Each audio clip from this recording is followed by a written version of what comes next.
পাথেও বিয়ের কার্ড এলে গোছে ফেলাম। এখন এগুলোকে গোছাবো, তারপর এগুলোতে তেল হলুদ নাকি এখানে তেল হলুদ হবে না, কি বলে সিঁদুর আর হলুদ লাগানো হবে তেল দিয়ে। তো দেখো এগুলো এখন গুছাই। এটা কি মানা যায় যে এত টাকা দিয়ে চিঠি বানিয়ে তারপরে চিঠির এখানে সাইডটা কাটতে হচ্ছে, কারণ খামগুলো এতটাই ছোট দিয়েছে যে চিঠিটা খামের ভিতরে ঢুকছে না। তাহলে দেখো এখন এখানে খামের ভিতরে দেখি তারপরেও ঢুকে কি ঢোকে না, এরপরেও ঢুকছে না। দেখো চিঠি হলো, খাম হলো এইটুকু, তার থেকে চিঠিই বড়, তার থেকে চিঠিই বড়।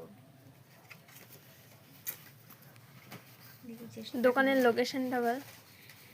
দেওয়ানহাটে, কিন্তু আমি দোকানের নামটাও ভুলে গেছি, কিন্তু সেটা হলো দেওয়ানহাটে, যে প্রেসটার থেকে আমরা চিঠি ছাপিয়েছি। দেখো ঢুকছেই না, ছিঁড়ে যাচ্ছে। তো আজকে ভিডিওটা এইটুকুই। তোমাদের ভিডিওটা কেমন লাগলো? যদি ভিডিওটা ভালো লেগে থাকে অবশ্যই চ্যানেলটাকে একটা সাবস্ক্রাইব করে দিও। তো আজকের জন্য টাটা, সকলেই ভালো থেকো, আর আমিও খুব ভালো আছি।